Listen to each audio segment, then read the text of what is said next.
కృష్ణం వందే జగద్గురుం. జై శ్రీకృష్ణ. ఈ వీడియో చూసే ముందు ఒక చిన్న లైక్ చేసి జై శ్రీకృష్ణ అని కామెంట్ చేయండి. ఈ 10 పనులు ఎక్కువసేపు చేస్తే అది మరణ సంకేతం, జాగ్రత్త. అవి ఏ పనులో ఇప్పుడు తెలుసుకుందాం. హిందూ పురాణాల ప్రకారం మనం అతిగా చేయకూడని కొన్ని పనుల గురించి మన పురాణాల్లో చెప్పబడ్డాయి. ఏ పనులు చేస్తే ఒక మనిషి త్వరగా మరణిస్తాడు అనే విషయాల గురించి ఈ వీడియో ద్వారా మనం ఇప్పుడు తెలుసుకుందాం.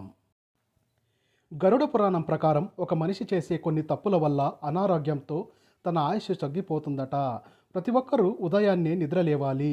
తెల్లవారుజామున వీచే గాలి ద్వారా మనకున్న అనేక వ్యాధులు నయమవుతాయి. కాబట్టి ప్రతి ఒక్కరూ సూర్యోదయానికి ముందే నిద్ర లేవటానికి ప్రయత్నించండి. ఉదయం ఆలస్యంగా నిద్ర లేచే వారికి ఆయుష్ తగ్గిపోతుందని ఆయుర్వేద నిపుణులు చెబుతున్నారు. అలాగే మన శరీరంలో ఎక్కువ రోగాలు రావడానికి ముఖ్యమైన కారణం అతిగా తినడం, మలమూత్ర విసర్జనను ఆపుకోవడం, రాత్రి సమయంలో లేటుగా నిద్రపోవడం. వీటిలో ఏ ఒక్కటి చేసినా చాలు మీ శరీరంలోకి తొందరగా రోగాలు ప్రవేశిస్తాయి. మనుషులకి స్నానం అనేది చాలా ముఖ్యం. అయితే అతిగా స్నానం చేస్తే మాత్రం అది ఎన్నో అనార్థాలకు దారితీస్తుంది. దీనివల్ల మీరు అనారోగ్యానికి గురికాక తప్పదు. ఒక రోజుకు 2 సార్లు మించి ఎక్కువ సార్లు స్నానం చేయకూడదు. పాలకూర ఆకుల మీద ఎక్కువగా క్రిములు ఉండే అవకాశం ఉంది. కాబట్టి పాలకూరను వండేటప్పుడు బాగా శుభ్రం చేయాలి. లేదంటే అందులో ఉండే క్రిములు, బ్యాక్టీరియా వల్ల ఫుడ్ పాయిజన్ అవుతుంది. అలాగే పాలకూర వండేటప్పుడు అందులో టమాటాలను కలిపి వండకూడదు. ఇలా చేస్తే పాలకూరలో ఉండే పోషకాలన్నీ తగ్గిపోతాయి. ఒక మనిషికి నిద్ర తక్కువైనా లేదా నిద్ర ఎక్కువైనా అది చాలా ప్రమాదం. దీనివల్ల అనేక ఆరోగ్య సమస్యలు వస్తాయి. విష్ణు పురాణం ప్రకారం ప్రతి ఒక్కరూ బ్రహ్మ ముహూర్తంలోనే నిద్ర లేవాలి. బ్రహ్మముహూర్తంలో ఎంతో అద్భుతమైన శక్తులుంటాయి. ఈ ముహూర్తంలో దేవతలు తిరుగుతూ ఉంటారు. తెల్లవారుజామున బ్రహ్మముహూర్తంలో మీకు మెలకువ వస్తే మాత్రం మీరు త్వరలోనే కుబేరులయ్యే అవకాశం ఉంది. స్త్రీలలో అమ్మతనంకు మించిన గొప్పతనం లేదంటారు. పిల్లలకు పాలిచ్చేటప్పుడు మగవారు స్త్రీ రొమ్మును చూడకూడదు అని గరుడ పురాణంలో ఉంది. చెడు ఉద్దేశంతో కనుక చూసినట్లయితే అతను మహాపాపిగా పరిగణించి తన మరణానంతరం నరకానికి వెళ్తాడు. అయితే ఈ మధ్యకాలంలో చాలామంది మహిళలు నైటీలను పగటిపూట కూడా వేసుకుంటున్నారు. నైటీలు వేసుకోవడం వలన ఆడవాళ్ళ శరీరం లావయ్యే అవకాశం ఉంది. కాబట్టి స్త్రీలు పగటిపూట నైటీలు వేసుకోవడం మానండి. ఒకవేళ వేసుకుంటే రాత్రి వేసుకుని పొద్దున్నే తీసేయండి. అలాగే నైటీలు వేసుకుని ఇంట్లో వంట చేయకూడదు. అలాగే చాలామంది మాంసాన్ని తినేటప్పుడు అందులో నిమ్మకాయను పిండుకుంటూ ఉంటారు. మాంసం, నిమ్మరసం కలిపి తింటే గ్యాస్ట్రిక్ సమస్యలు వస్తాయి. అయితే గరుడ పురాణం ప్రకారం రాత్రి సమయంలో మాత్రం ఎట్టి పరిస్థితుల్లోనూ పెరుగు తినకూడదు. రాత్రి సమయంలో పెరుగు తినడం వల్ల ఎన్నో అనారోగ్య సమస్యలు వస్తాయి. కాబట్టి రాత్రిపూట మాత్రం పెరుగును తినకపోవడం మంచిది. చాలామంది కోడిగుడ్లను వండేటప్పుడు గుడ్లను కడగకుండా ఉడకపెడుతూ ఉంటారు. కానీ అలా చేయడం చాలా తప్పు. ముందుగా కోడిగుడ్లను శుభ్రంగా కడిగి తర్వాతే ఉడకపెట్టుకోవాలి. ఎందుకంటే కోడిగుడ్లను కడుక్కోకుండా ఉడకబెట్టి తినడం వల్ల సాల్మొనెల్లా అనే ఇన్ఫెక్షన్ రావచ్చని అంటున్నారు.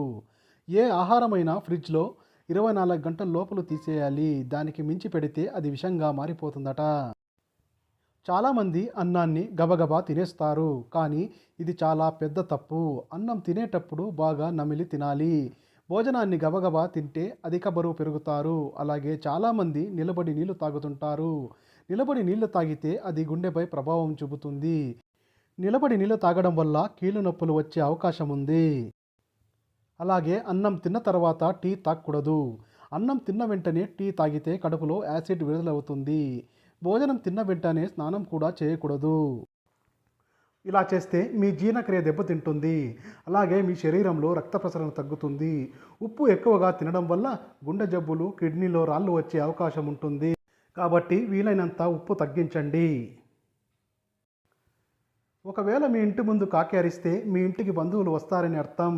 ఒక కాకి అరిస్తే ఏం పర్లేదు, కానీ ఎక్కువ కాకులు మీ ఇంటి ముందుకు వచ్చి ఒకేసారి అరిస్తే మాత్రం అది చెడు ప్రభావంని పండితులు చెబుతున్నారు.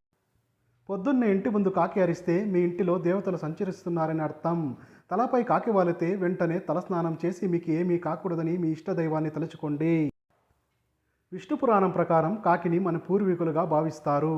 కాబట్టి మీ ఇంటి ముందుకు వచ్చిన కాకులకి రోజు ఆహారం పెడితే మీ జాతకంలో ఏమున్నా దోషాలుంటే అవి తొలగిపోతాయి. రాత్రి సమయంలో గజ్జల శబ్దం వింటే ఎవరైనా భయపడతారు.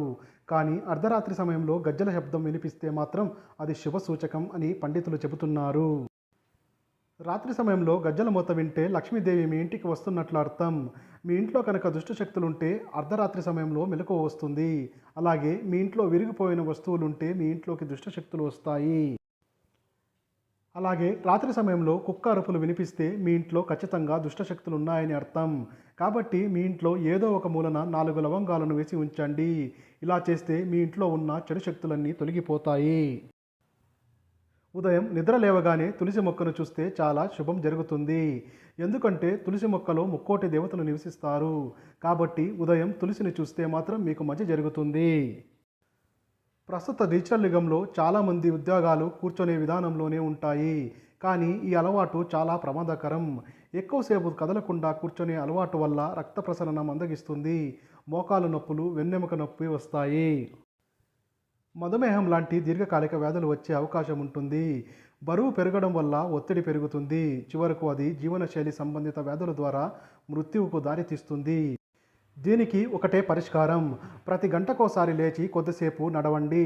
లైఫ్ స్ట్రెచ్చింగ్ చేయడం తప్పనిసరి. నిద్ర అనేది మన శరీరానికి ఒక రిపేర్ సిస్టంలా పనిచేస్తుంది. దాని నిర్లక్ష్యం చేస్తే మెదడుకు విశ్రాంతి కలగదు. ఆలోచన శక్తి మందగిస్తుంది.